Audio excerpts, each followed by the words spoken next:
What's up, guys?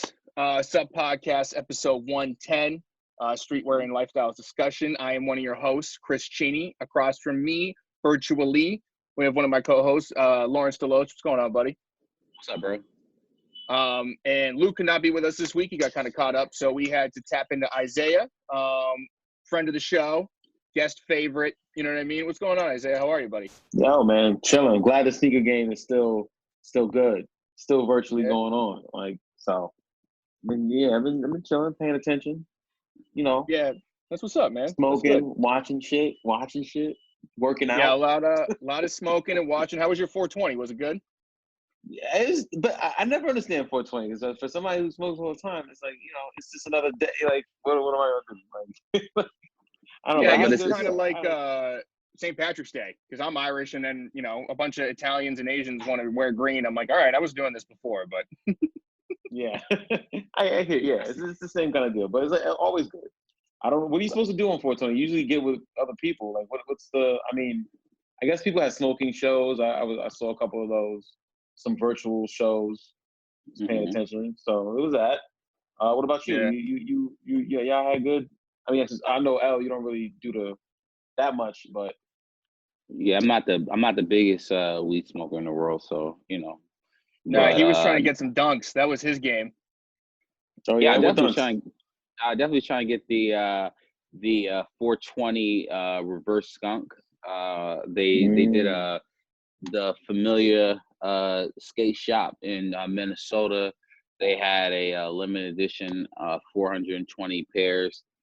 Some of them were being raffled off to customers. That was the big Nike drop. Nike does a 420 dunk pretty much, and it was originally supposed to be the strawberry coughs, but it looks like those got pushed back or they got delayed. So we had these super limited edition dunks that came out that no one really got. It was done via Nope. Top Date. It's interesting, man. Like 420 pairs of sneakers. And not all 420 of those are legitimately being raffled off because friends and family are getting pairs, and and team locals and the skate team dudes was getting pairs. So basically, you had a better chance of getting struck by lightning, and as opposed to getting those sneakers. So Yeah. What'd you guys think of them? Did you guys like them or? I liked them. I mean, I'm not really like the 420 dunk guy. I'm not really 420 wearable anything, but I like those dunks. Like if I got them, I'd rock those. You would rock those. Yeah. That brings up the discussion that a lot of people will always say, you're gonna get something that there's only a few pairs of, and you can flip those for a couple grand. You know what I mean? Are you really going to are you gonna keep or are you gonna sell? I have a track record of keeping and wearing all the shoes I should have sold. So I'd probably keep that going. Isaiah, what do you think? I think so. Those purple, I'm a big purple fan, myself. I was looking at them though, and I don't think it's a super like wearable shoe.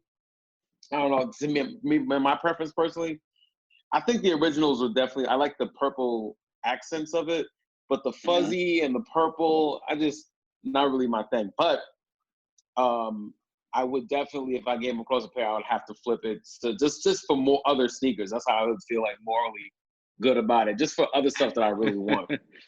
So you're the guy. Well, that's what we talk about on this podcast, man. A lot of things are, you don't touch everything you want. So sometimes you get something and you gotta flip it for to get what you want.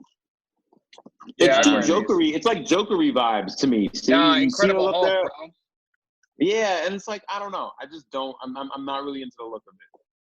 I mean, probably unpopular opinion. I'm not into it. Elle, you like them? I like them, man. I once again I like. I like dunks. I like dunk highs. Would I keep those? Depends on what they're truly what they're going. Is that a glow bottom? I don't know. I can't. No, really I don't tell think if they're it's a glow bottom. Oh, okay. I would have respected them a little less. Glow bottom, not gonna lie. You don't like glow bottoms? Not really. It's like it's so gimmicky. Not really. I just don't. like the way they look over time. They just Well, don't. They okay, never wait. really How do look you feel well. about glow in general? I think if it's done right, I think it's fine. Like I don't like the new Yeezys. I don't mind that. That glow I think is nice. It's not like on the bottom of the shoe. That just like it's also the part that's supposed to be more functional, and then you throw that in as an aesthetic, and it just looks bad. I just don't think like the way they age. I'm really into how shoes age because I like to wear them all, and like I don't like that. I don't like glows most of the time. Mm-hmm. Word. Well, they're like I said, they're going for a lot of money right now, and very few people have them. We saw some of them, some of the team skaters were familiar. They were getting seated pairs. We gotta. I mean, if you look at, I don't know, man. I'm like, I feel like, what's the point of having that limited of a release? Like it's really, how many people's hands are really touching those, because a lot, it's like that's what kind of trips me out about Nike. I feel like obviously I feel like this is a last minute release to satisfy the 420 people, but you look at something like that and you're just like, like, dude, like, you obviously could have made more pairs, or you could have made this, you could have numbered, you could have did like, you could have did a numbered version and an unnumbered version if that's what you were aiming for. I think that's what they did, probably. I think they probably have an unnumbered version somewhere. I mean, I would think so too. I mean, because 420 sneakers, I mean, no. My limited production knowledge is, I'm pretty sure you have to order at least 144 of a sneaker to meet the factory minimums. At least that's the number I'm used to knowing. So 420, although it's very small, it's not like out of the realm of possibility for a factory to do it.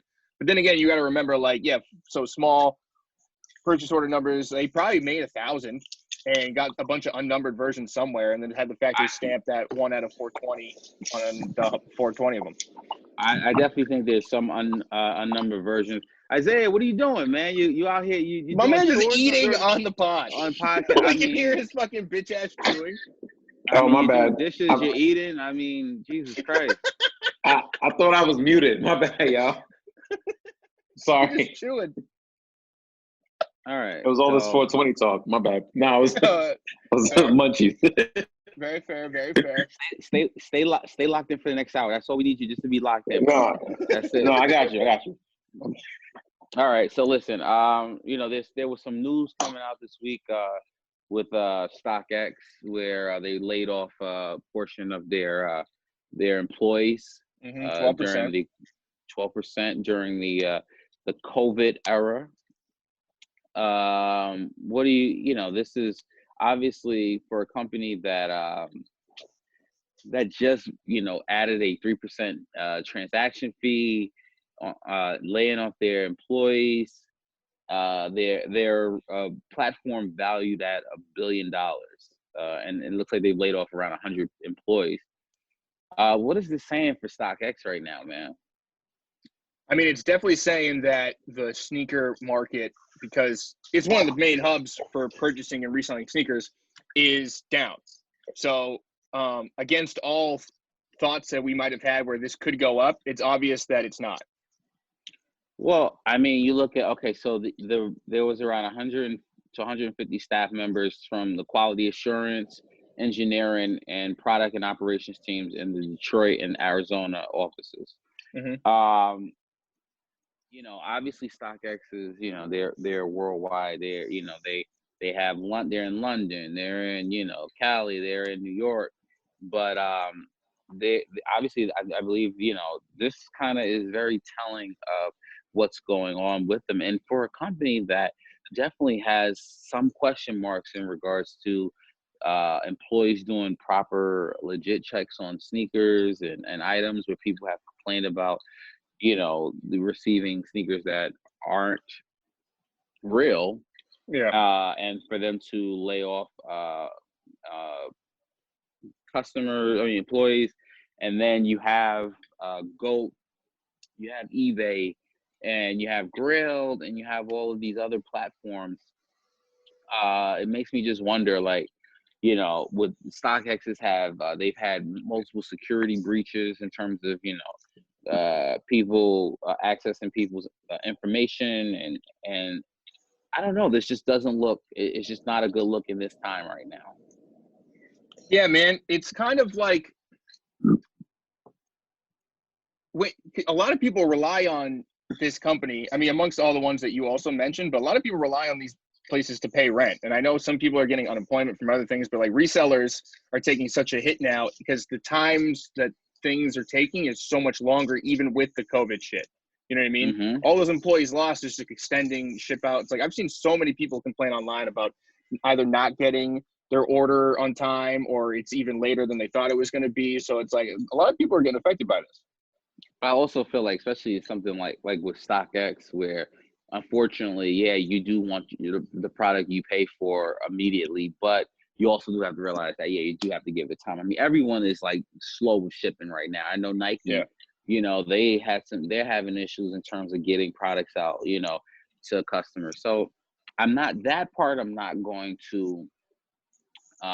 to bash them on, but I definitely feel like laying off is pretty significant for StockX, bro.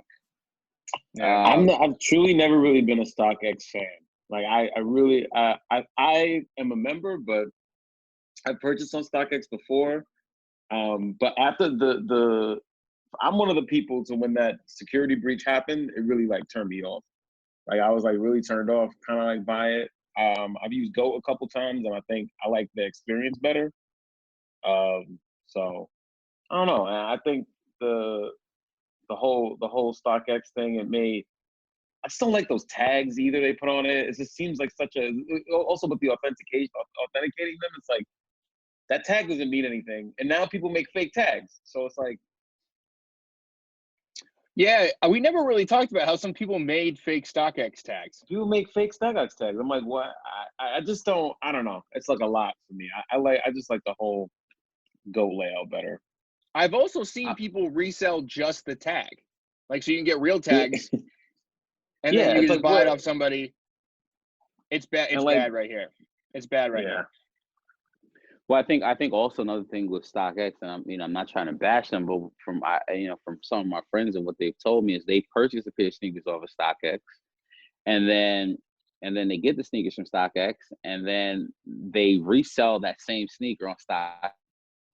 And StockX is, hey, this sneaker is not authentic, or this sneaker is, you know. So I've seen that. You know, I've heard stories about that with Oh, StockX. I I mean, both haven't of seen them. any of that. That's like getting fake money from the bank, man. Damn. Yeah, yeah. mm-hmm, It's yeah. both Goat and StockX, they have their positives, they have their negatives. From what I've heard with Goat, I've never purchased or sold anything on Goat. But obviously, it seems like, what's the best way? Their interface is StockX interface to me is a lot easier to deal with. Yeah. Goat is a little bit more complex, and also I feel like Goat's prices, because they don't. I feel like their prices are higher than, if you look at the same pair of sneakers on StockX versus Goat, there could be differences anywhere between $20 and $150. Like it's for the same sneaker. So I think, you know, that, but at the same time, yeah, I think I mean, I've sold a bunch of things on StockX. I've never sold anything on Goat because to me it's so much easier to sell on StockX, and StockX also sells clothing, whereas Goat is a sneaker based platform. Yeah. Yeah, I've seen I like the under retail tab on Go. Like you just hit Yes. Mm-hmm. that and they give you that filter. That's Mm-hmm. why like I've seen a couple of shit going on the radar there. And then when I compare those to what's on StockX, usually it's a little lower. But like I guess it Mm-hmm. depends on really what sneakers you're buying for sure. Mm-hmm. This shit is all pretty prevalent. I will say the Go orders I did do that was different than StockX. The sellers have canceled on me a couple of times, and that was like annoying. I was like, what the fuck? Like it was. I On thought it which was like platform? already agreed on Go. On So like Go. Okay. I would get I get a confirmation thinking that everything's coming through. Or I got shoes coming, and then Mm-hmm. I'm like, whoa! And then you see every step of the process happening, and it's like you see that the seller hasn't shipped to Go for authentication yet, and then all of a sudden they cancel it, and it's like That's happened a couple times, but man, it's consignment. It's to be expected. Part of the game. So, Yeah, man, it's part of the game. Yeah. Another thing. Speaking of StockX, and we've discussed this a little bit, I believe, last week, where now you're seeing that a lot of sneakers that have come out in the last year or two are just exploding in terms of in resale price. You see that on StockX a lot now, where people are either getting stimulus money or getting unemployment, or just now just saying fuck it, I need to buy sneakers, because you've seen in the last couple of months that some sneakers have gone the fuck up, from Dunks to Air, some of the Jordans. And we're going to discuss that in a second.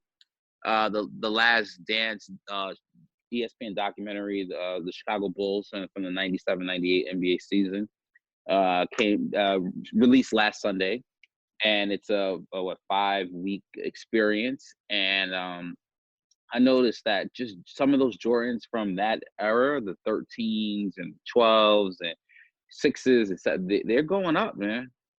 Yeah, anything he played in, especially like the actual colors he played in, I've noticed that too, going up. And I mean, I don't know if you want to get into it now, but when we ended the episode last week, immediately almost after we ended, they shock dropped the Fire Reds, which was something he actually played in. You know what I mean? So I think they're really trying to cater to this doc. I think they're trying to feed in. Yeah. I tried to get for those and didn't get it. Really? Get it. Yeah, I tried. It's funny. I had a pair of Fire Red 5s back in 2008 when the Countdown pack came out. Right. And I remember having those. So even though I'm excited about these Fire Red 5s, but I think honestly I'm just gonna pass, man. I'm gonna pass on those. It's such a pretty shoe. It's such a pretty shoe when you see it. Yeah, it's a beautiful shoe. But yeah, I think it brings back nostalgia. It brings back a lot of memories. But yeah, I'm just noticing, dude, that people are eating anything. Chicago ones, or the 2015 edition are fucking at a high right now. Yeah, they're over $1,000. I saw that the other day. I was like, what? Yes, and $1,000. Yeah, man. And I remember when I bought mine back in 2015. My boy had a Connect, and I remember he told me they were like, I think $250. And I was like, fuck, I didn't want to pay $250. They were what are they, $160 or some shit like that, and he had $250. And I was like, fuck it, just do it, because I remember the madness that was going on that week when they came out.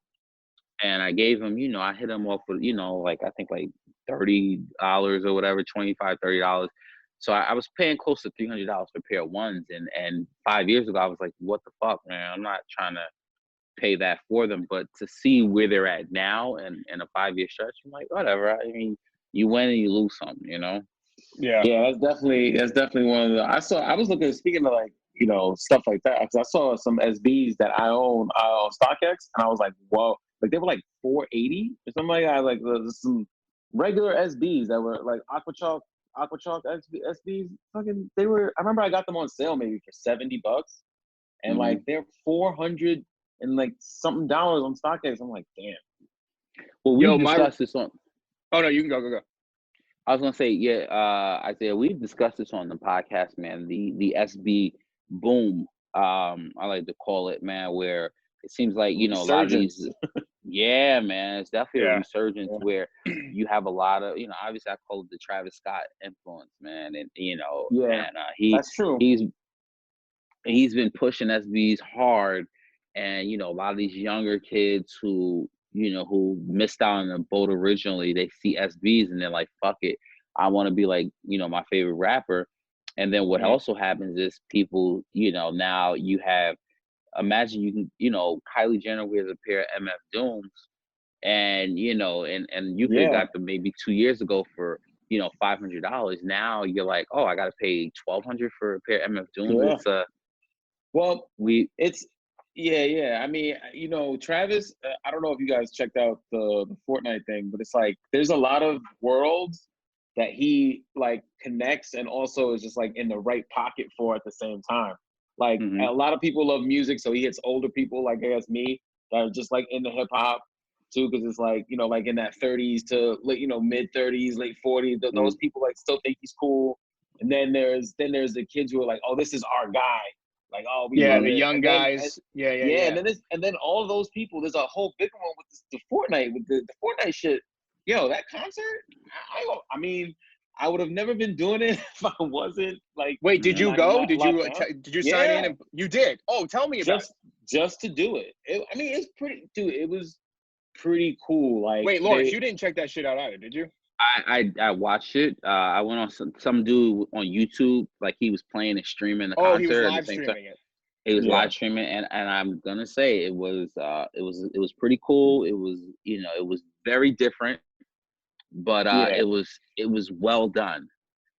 And I'm gonna say, like, I think I'm going on record as saying this, that he is younger kids Kanye West. Like when I was younger, when I was like, you know, 19, 20, you know, oh my God, Kanye could do no wrong, you know what I mean? And now I see these kids that are, you know, obviously even a little bit younger, 16, 17, who just fucking love Travis Scott.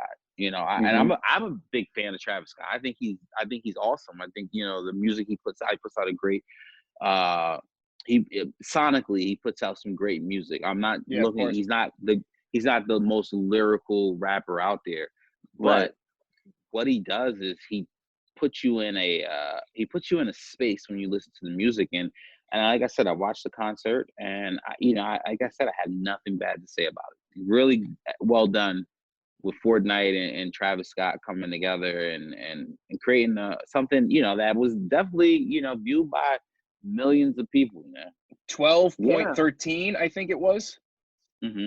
Dude, they really did try to recreate the whole thing of like going to a concert with your friends, because like you get in the lobby with everybody that you would talk to if you play the Fortnite game. Like, so it's basically just regular, what would be regular shit talking before a match would just be, or like whatever, is just like the car ride to the concert. Yeah, sort of like that. I wonder what this is gonna be like. And like, you know, you load it in, and then everybody has to go to the place on the map. So you're like, so on the way over there, you guys like, oh shit, I see a little something. It's like, oh, so it really kind of like recreates a lot of the weird feelings of like doing something with your friends. And then for the rest of that, it was pretty much just, you know, Travis songs, you know, which is like whatever. It's stuff we've heard all the time. But like the fact that some of the characters start flying during certain songs, that it's just like really trippy. And I think Travis is the perfect artist for it too, because he's really into like trippy visualizations too. Like that's why he's kind of like has those Kanye similarities, because he's into like, all right, what's gonna look dope? Like all his videos are like weird. They're not just like, you know, like regular rap videos. They're really, you know. He really is like Kanye in that he tries to like create a mood versus like just a good song. So I think he took that, like, best thing, Yeah, I mean, back to your point, like that, the Venn diagram that he has of the audience is fucking crazy, and it's great. Yeah, it's a lot of crossover. Kid Cudi. He even got the Kardashian bubble too. Kardashian, Kid Cudi. I mean, they just dropped a new song, you know, together, Kid Cudi and Travis Scott. And I think also, cool. I mean, yeah, songs all right. I mean, you know, I feel like, you know, from around 2000. 13 or 2000, even like from that on, like you listen to Kanye's music and you can tell that Trav definitely had I'm not gonna say an influence, but you could tell Trav kind of put his little spin on helping Kanye's music per se, his sounds at least. Yeah, I think they went back and forth. Yeah, because when you start looking at the life of Pablo and even like the concerts and like I went to the life of Pablo and I remember like there was mosh pits and like, you know, all of that shit, and that shit that Trav, you know, as always has been about since he was, you know, since he first, you know, really started. So I think, you know, I don't know, I think they both rubbed off on each other, but I can definitely see where Trav took off like based on like modeling himself after Kanye. So yeah, for sure. But yeah, man. But I think the concert was dope. He's got his he's like the guy at Nike right now, man. If you want your shit to sell, you or not sell, but have like a lot of hype, you put Travis Scott on all of Cactus Jack you, somewhere. You throw, you know what I mean? You throw, even we talked about like the Stussies that dropped. And he was pictured in them, and then they started putting oh, those are Travis Scotts, or like not those are they started putting the shit together. Yeah, man. Remember when that happened with Kanye, when he wore a pair of Flyknits, and all of a sudden the cost of a pair of Flyknits went to like $450 a pair, just because they were, even some people nicknamed them like Yeezy Flyknits, and it was like, what? And it was just him, just where he liked them. No, that's like 5-6 years ago, man. And where anything, and Kanye, the influence of Kanye, I mean, once again, on even this generation, I think is like just so understated, man. It's like we're talking almost 20 years of Kanye being relevant. I mean, we're probably at like 15, 16, but like close to 20 years of, him just influencing people on a different level. I mean, there's not many rappers or musicians that you can literally say like people have just influence. Like he has so much in terms of style, in terms of shit he put together. From Yeezys to G-Shocks. I remember when Kanye was rocking white G-Shocks, man. And I remember he made a lot of things popular. Yeah, man, and I don't think and same thing with Trav, man. Like a lot of people, they're very similar, man. Yeah, the timelines of both of them, aside from the beat part, like making and producing music, which I don't know how much Trav is really doing at that, but early on that was Ye's thing. But compared to each other, that's the only part he's missing. They're very similar in the way that they've rolled out their shit. Man, also shout out to Yeezy. He's officially a billionaire. He said he was going to do it. He said he was going to do it. He had a song where he was like, yo, I'm going to make $1 billion, but right now I'm in debt. And then, what was that, 15? That was around 2015. Yeah, now 5 years later, he talked his shit and he made it. Yeah. Well, that shit is crazy, man. Shout to Yeezy for, more Meezys, more millions. Billions. Well, where does he go from here though, man? Because it feels like obviously they're gonna keep pumping these Adidas sneakers. He kind of fell back from the clothing aspect. I feel like he's gotta get out of the fashion space, and I feel like he's gonna go into real estate. Like I feel like everyone who ends up with money ends up in real estate. I mean, you talk about that compound. Remember Charlemagne? He took him around on the mountain. He was like, "This is going to be like my village and shit." I mean, that was probably like a really cultish way to present it. But I mean, yeah, I could see that. I could see, because he's like, into design spaces now, like just interior, just making feelings and all that. And now that he can do it on a ground, like just with a lot of a shit ton of money, it's like, yeah, I mean, it's not really about money anymore after a certain thing. He just wants to he wants people to like him. Yeah, he wants to start Easytology and just have his own church in Calabasas somewhere on a hill. After he bought all the land, he's gonna have a little community. I think it would be in Wyoming more and more likely, but like, yeah. A black man? It's That was the weirdest part of that video. That was the weirdest part of the video. That quote by his dad at the end. A black man? Has Yeezy jumped over the jump man like he said he would do? Oof. Look, I'm gonna say he had a really good hop. I don't want to say he jumped, but my man hurdled. What is there a move? What's the name of the move when you ran track and you had to get over the hurdle? I guess it's just a hurdle, right? Yeah, he hurdled. Jump man. He didn't jump. He hurdled.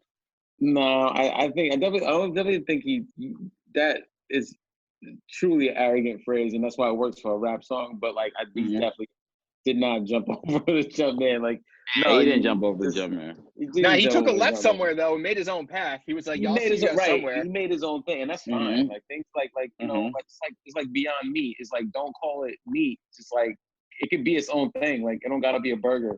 You know what I mean? Like it's not what it is. It has none of the compounds of a burger. And Yeezy has none of the compounds of what made Mike great. Mike's shoes were so good because his persona of that excellence in the thing that he did.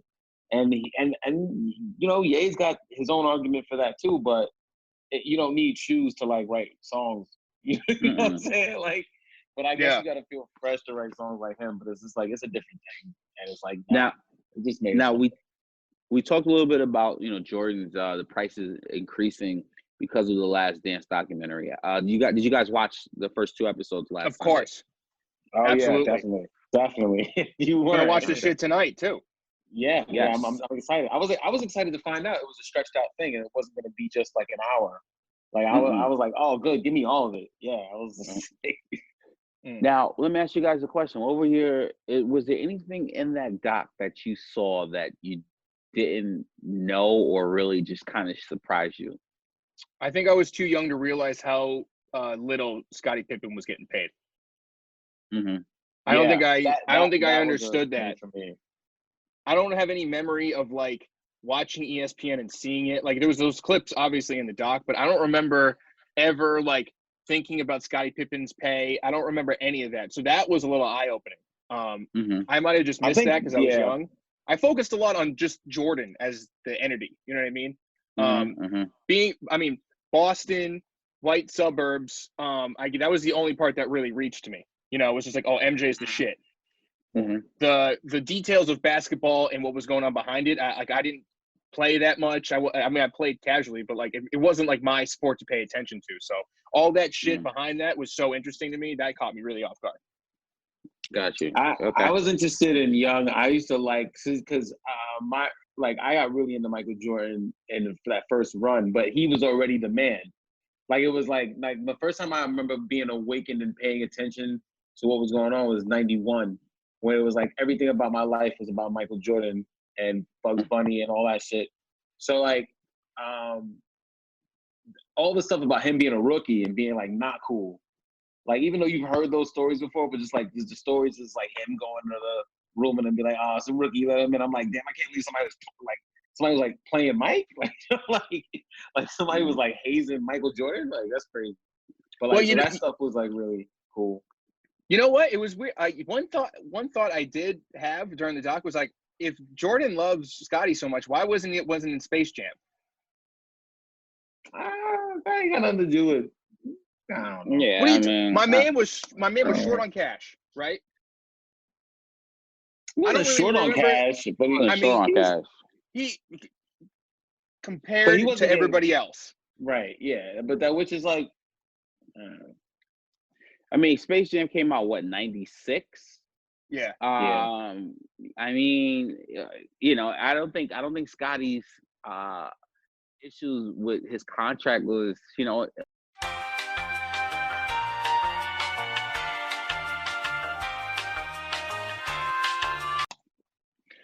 All right, we're back from the Zoom, breaking the podcast up, but we were just talking about Space Jam.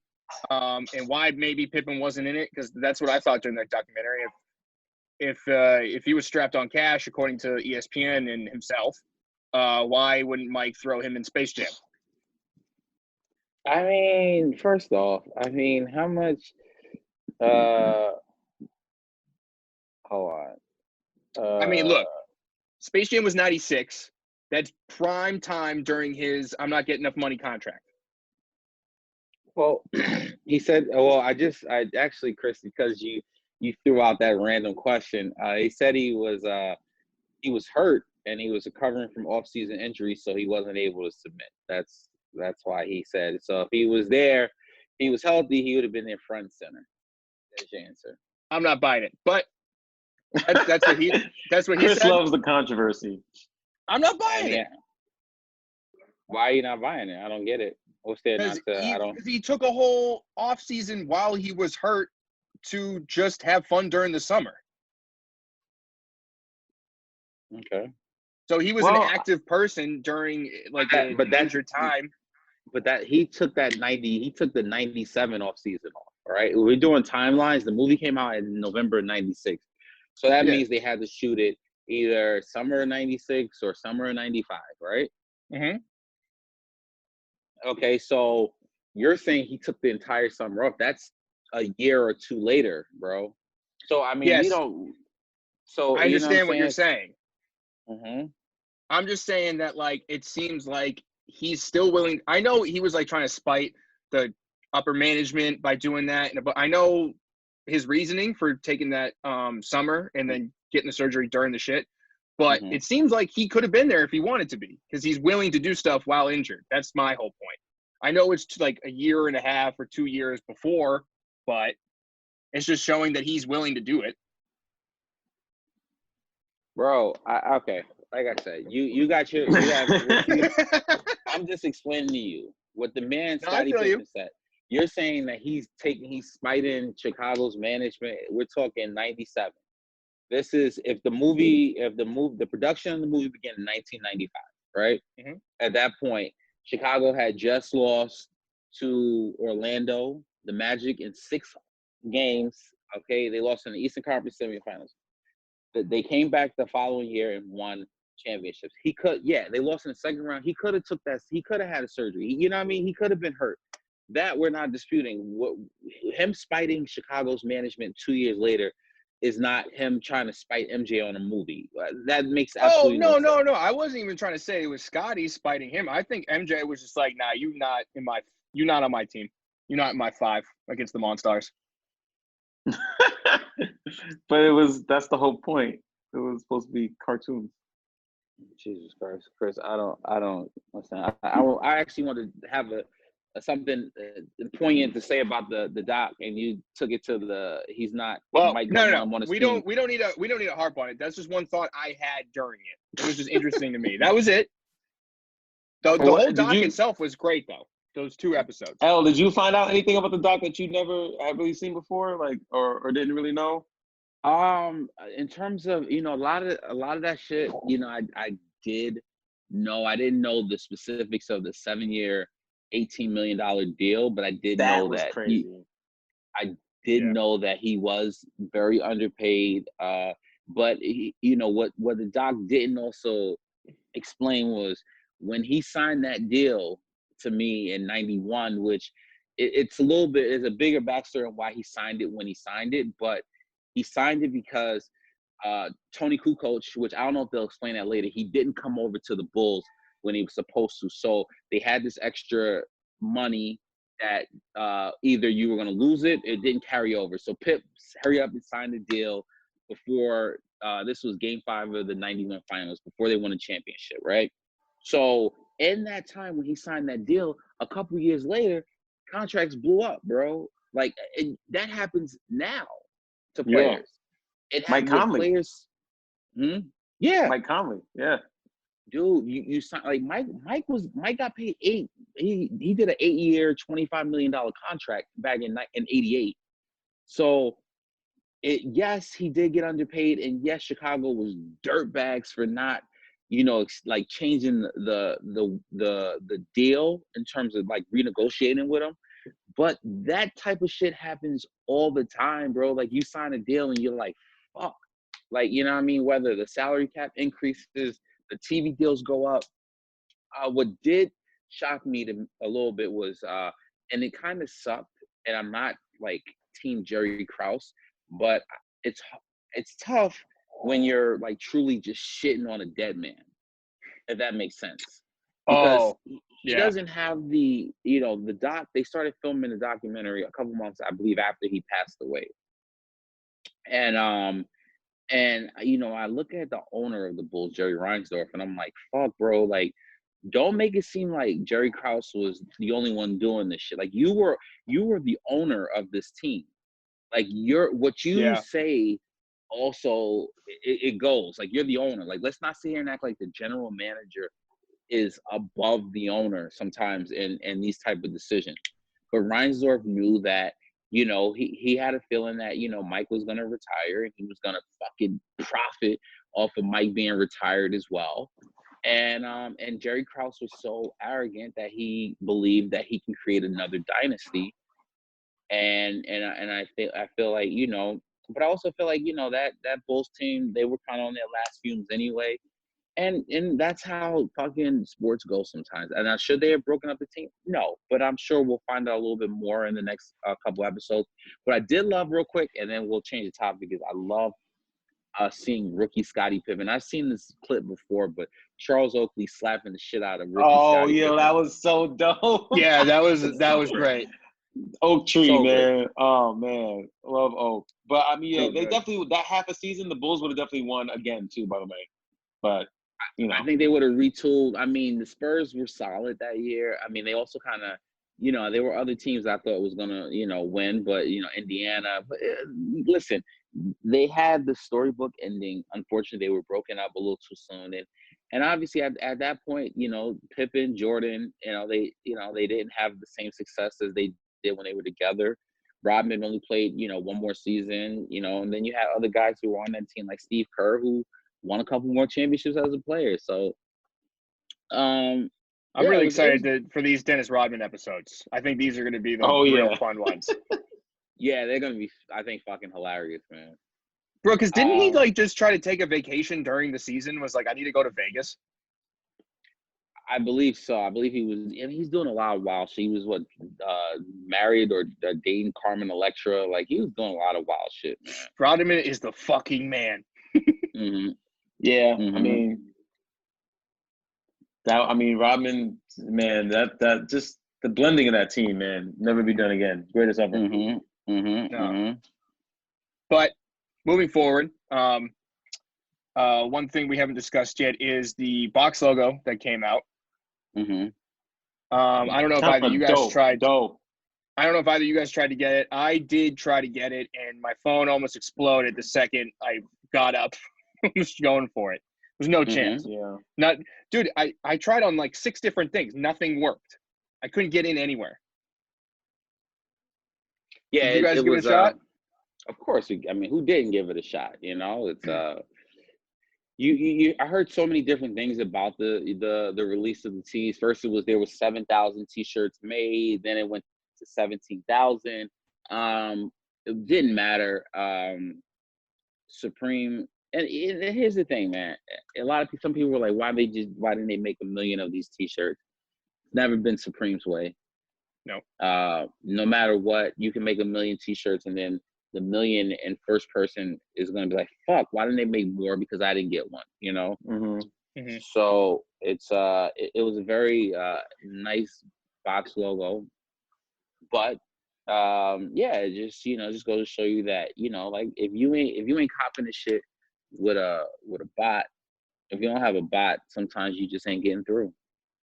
Man, I actually will say I bought my first thing from Supreme in maybe over 4 years, and I don't know if it was because the stores are closed and they have a little more online stock, but it was very easy. Mm-hmm. It was very cool. I'm happy. I'm excited for the purchase, but this box logo tee was dope. I mean, I tried. I love Murakami stuff. I think it's.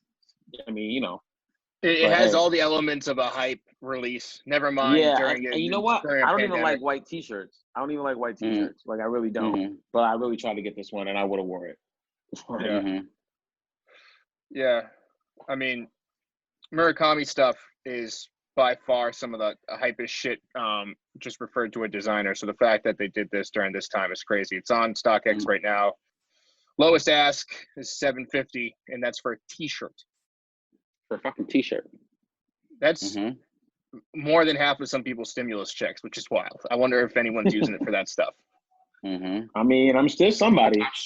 I'm sure people are. I mean, come on, man. Everything's going up, and definitely it's not because people fucking got a raise in their job. A lot of people are fucking using those stimulus checks to cop, because some people, the stimulus check and then the extra $600 on top of what they're getting in unemployment is more than they're making. So, more than they make at their regular job. So yeah, absolutely. There's a lot of people that I know that, especially restaurant workers and stuff, that are fucking balling right now. Isaiah, you're balling out, buddy. It's like the biggest like catch-22 though, because you're like, oh yeah, I'm about to get this shit to get fresh in my house. Yeah, it's like. Wait, did I tell you? Did I say on the podcast that when I went to New Orleans, I got my tarot cards read, and the guy was like, "Oh, you're about to like have a career shifting thing happen." And I think it was COVID-19 and unemployment. You think he was talking about the world? I think he was talking about me getting unemployment. Wow. I mean, it's crazy. Hey, yeah, like El said, man. There's for certain people, depending on where your situation is, if you fall into a right pocket, this is really like a come up time for you. But yeah, I think it's important to make a couple of like thought out purchases. I hope nobody's out there really doing stuff like, damn, why did I do that? Because we've all had those moments.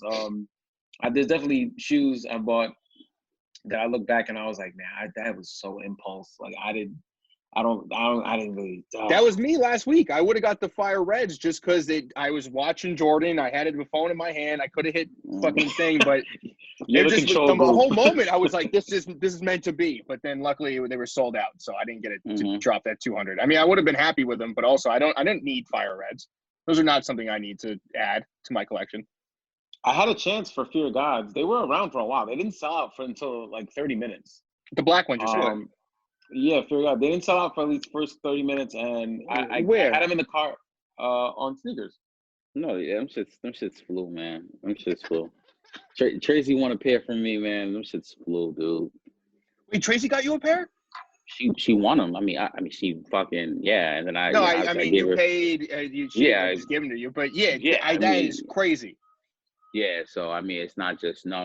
It's not just. So I mean, you may have thought they were around for 30, but them shits flew, bro. Come on, man. Like this is an all black colorway of a Fear of God sneaker. This might be the last Fear of God one that comes up. Yeah. Yeah, man. That's gonna be a great fit with your Sup Podcast hoodie. Oh, the Sup Podcast hoodie that. Hey, I say that's nice. That's nice. I see you. Yeah, I'm out here, But no, guys, listen, man. I know this is a time where Nike is or just retailers are just enticing people to spend money. But I'm not a financial advisor, but I would say definitely stash your money because we don't know what's going to happen in the next year. So it's just I was talking to my friend and one of my close friends, and he was saying he's looking at his sneakers and he's like he knows that there's probably going to be a chance that for a rainy day he's going to have to sell some of these sneakers because he's got a kid and he doesn't know what's going to happen. And I look at this shit the same way. It's like, yeah, you may have got a pair of sneakers that are dope, but I mean, if you gotta sell eventually, who knows? Look, man, I've told you I still think about my Tiffany's every day, man. But that phone bill needed to be paid, for a few months. Yeah, so, we've all been there. That's what I'm saying. So, yeah, man. I think that's a good position to stop here. I do want to say that one thing I did do during this time because I got a bunch of white tees and shit that they get like weird coffee stains or whatever on them. So I bought a tie-dye kit to salvage them. So I tie-dyed a bunch of stuff that was kind of trash otherwise, and it saved them. There's a couple white tees now. They're just tie-dye tees that I'm gonna wear. Like I got like a Huff and an A-Life tee that I really liked. And you know what? Sweet. My Sup Podcast box logo hoodie had this huge coffee stain on it. I did the best I could to get it out. I tie-dyed it, and now it looks great. Now it's just like a hippie Sup shirt. So that's great. So if anyone's got some shit they need to try to salvage, tie-dye is the way to go. And also, generally, this is just a great time to clean your sneakers and shit. If you got nothing to do and you got a pile of sneakers that are dirty, grab the toothbrush, man, and just get at it because this is the time to do it. I've definitely been on that. I've definitely been on that. Yep. I rearranged my room 3 times. I'm waiting on some. I'm waiting on some new beds, some new bedding. I'm really getting into home stuff. Yeah. So really, Yeah, man. Like area rugs. Like, I'm just like I'm shopping for area rugs now. Like, you know what I'm saying? I was You're a like, real adult there, Isaiah. yeah, man, area rugs. But with that, sub podcast 110 with guest Isaiah Lorenzo. Thanks for coming in, buddy. Fly Isaiah on man. Instagram. Word up. LDD325, sub podcast NYC, Trevisis, not that Cheney. You guys know all the shit. We just appreciate you guys riding with us. I got some DMs recently saying that Discord. Get up in that Discord, y'all. Yeah, Discord too. Discord. Definitely join that. I got some DMs. I don't know if they're new listeners or old, but they were saying we appreciate you guys still rocking during this time. So that means a lot. Any final thoughts, guys? Anything else? Just stay safe out there, please, guys. Love one another, and we'll be back soon, man. All right, man. Word. All right, man. I'm gonna go make some dinner. I'm getting good with the chefing out here. Nice. This COVID chefing shit is fire. COVID, right, Chris Chef. Enjoy. Chris COVID. All right, y'all. All right, man. Have a good one, guys. Right. Peace.